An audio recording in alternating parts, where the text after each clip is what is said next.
Assalamualaikum warahmatullahi wabarakatuh. Bismillah, alhamdulillah, salatu wassalamu ala rasulillah, la hawla wa la quwwata illa billah, amma ba'du. Adik-adik pecinta Al-Quran yang dirahmati oleh Allah subhanahu wa ta'ala, dimanapun kalian berada, ketemu lagi dengan saya dalam kajian baca tulis Al-Quran. Kali ini saya akan membahasnya di kelas 9 ya, sekolah menengah pertama SMP Negeri 1 Tarik ya. Pada pembahasan kali ini saya akan mengulas tentang bacaan gharib wal mushkilat. Perlu diketahui anak-anak bahwasanya di dalam Al-Quran, ketika kita membaca Al-Quran ya, itu di dalam Al-Quran sendiri itu terdapat banyak sekali bacaan-bacaan gharib wal mushkilat ya. Untuk mengetahui hal tersebut kita harus belajar dulu ayat-ayat gharib yang mana ya yang dimaksud. Nah, kali ini saya akan mengulas bacaan gharib yang salah satu dari bacaan gharib, yaitu imalah dan ishmam. Nah, langsung saja kita ke pembahasan yang pertama dulu, yaitu bacaan imalah. Apa yang dimaksud dengan imalah? Ya. Secara bahasa, imalah berasal dari wazan lafadz amala. Amala yamilu imalatan, yang artinya memiringkan atau membengkokkan.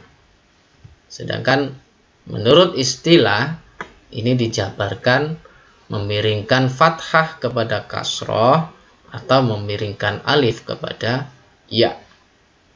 Nah, berdasarkan riwayat Imam Hafiz, ini terdapat satu lafadz yang dibaca imalah, yaitu pada lafadz majroha dalam Al-Quran surat Hud ayat 41. Langsung saja saya praktekkan cara bacanya. Adik-adik bisa gunakan Al-Quran ya, silakan membawa Al-Quran ya, dan kita buka dan kita cocokkan bersama-sama, yaitu Quran surat Hud ayat 41 ya. Saya praktekkan. A'udzu billahi minasyaitonir rajim. Bismillahirrahmanirrahim. Wa qala irkabu fiha bismillahi majriha wa mursaha inna rabbi laghafurur rahim. Ya, seperti itu adik-adik. Perhatikan pada lafadz majroha ya, ada huruf yang saya kasih tanda warna merah ini. Ini kalau dibaca secara penulisannya, secara lafadz ini adalah majroha. Nah, karena ini bacaan imalah, maka harus dimiringkan, yaitu memiringkan fathah kepada kasroh ya, sehingga berbunyi majreha. Nah, cara mudahnya adalah ketika adik-adik membaca atau mengucapkan kata sate, maka itulah majreha ya, itulah imalah ya. Sate ya. Nah, yang saya maksud adalah konsonan vokalnya yang berbunyi huruf ya. Majreha, sate ya. Saya ulang sekali lagi adik-adik ya, agar lebih paham ya. Bismillahirrahmanirrahim. Wa qala irkabu fiha bismillahi majriha wa mursaha inna rabbi laghafurur rahim. Seperti itu ya. Ingat-ingat pada Quran surat Hud ayat 41, lafadz majroha menjadi majreha. Nah, seperti itu adik-adik. Lalu bagaimana apa yang menyebabkan kalimat majroha ini sehingga dibaca miring atau diimalahkan? Nah, kita kaji bersama-sama. Sebab-sebab imalah, dimalahkannya lafadz majroha, diantaranya adalah untuk membedakan antara lafadz majroha yang artinya berjalan di darat dengan lafadz majroha yang artinya berjalan di laut. Artinya apa? Kalimat ini, pada kalimat majroha ini ada dua arti, dua makna. Kalau tidak berjalan di darat atau berjalan di laut, ya. Maka dalam salah satu kamus bahasa Arab, ya, ini dijelaskan bahwa lafadz majroha ini berasal dari lafadz jaro yang artinya berjalan atau mengalir. Dan lafadz tersebut dapat dipakai dalam arti berjalan di atas lautan maupun di atas daratan. Nah, inilah sebabnya kenapa ini dimiringkan. Karena pada umumnya ketika kita berjalan di lautan maupun di daratan itu tidak semua perjalanan kita itu berjalan dengan lurus, ya, selalu bergoyang, ya. Karena bergoyang itulah, karena memantulkan itulah, seperti hanya berjalan di laut, ya, pasti selalu ada ombak, ya. Karena goyang itulah maka hal ini sangat tepat untuk diimalahkan atau dimiringkan, sehingga bunyi majroha menjadi majreha, seperti itu, ya. Berikutnya kita menuju kepada pembahasan yang kedua, yaitu ayat gharib yang kedua adalah ismam. Apa yang dimaksud dengan ismam? Ismam adalah menyampur. Ini kalau dikaji dari segi bahasa, ya. Sedangkan menurut istilah, maka dijabarkan mencampurkan harakat dhammah pada sukun dengan memoncongkan kedua bibir atau mulut, ya.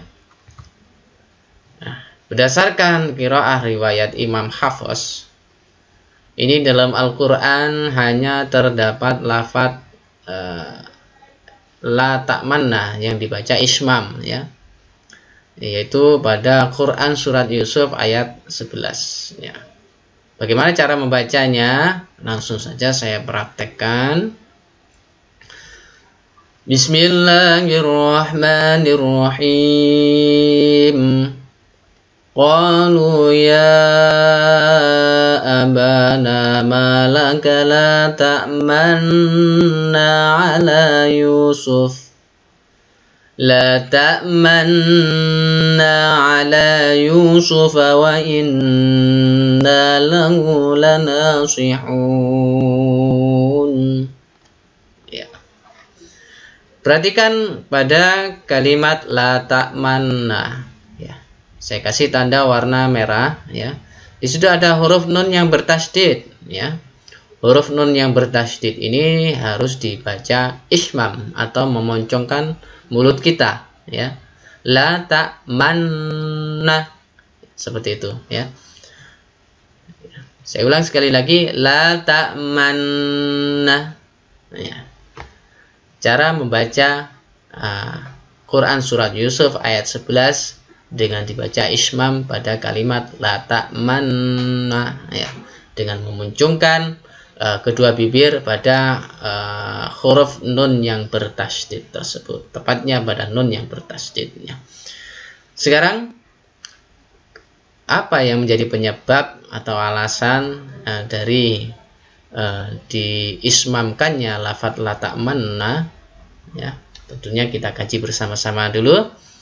Nah, berdasarkan penulisan asal, ya, bahwasanya lafadz la ta'manna nun yang bertasydid ini lafadz aslinya adalah la ta'manuna, ya. Ini lafadz asli, ya, la ta'manuna. Nah, ternyata kalau kita teliti lebih dalam lagi bahwasannya penulisan Rasm Utsmani ini hanya menulis satu huruf nun saja yang bertasydid, sehingga timbul pertanyaan, Di mana letak dhammahnya yang terdapat pada letak manuna nun yang berdhammah ini? Nah, maka untuk menemukan kedua lafaz tersebut diambillah jalan tengah, yaitu bunyi bacaan mengikuti Rasm Utsmani yaitu letak manna, sedangkan gerakan mulut mengikuti lafaz asal yaitu letak manuna. Sehingga ketika kita membaca letak manna mengisyaratkan mulut kita mengisyaratkan letak manuna, sehingga bacanya mencucu ya, letak manna, seperti itu. Nah, bagaimana adik-adik sudah paham tentang bacaan gharib yang imalah dan ismam? Sangat mudah bukan? Adik-adik bisa mempraktekannya di rumah terkait materi yang kita bahas kali ini. Begitu saja, kurang lebihnya Pak Arifin mohon maaf. Kesempurnaan adalah milik Allah, kekurangan adalah miliknya Arifin semata. Semoga hari ini bisa memberi manfaat dan ilmu kita senantiasa bisa bermanfaat untuk diri sendiri maupun untuk orang lain. Saya akhiri, subhanakallahumma wa bihamdika asyhadu an la ilaha illa anta astaghfiruka wa atubu ilaik. Ihdinas siratal mustaqim. Assalamualaikum warahmatullahi wabarakatuh.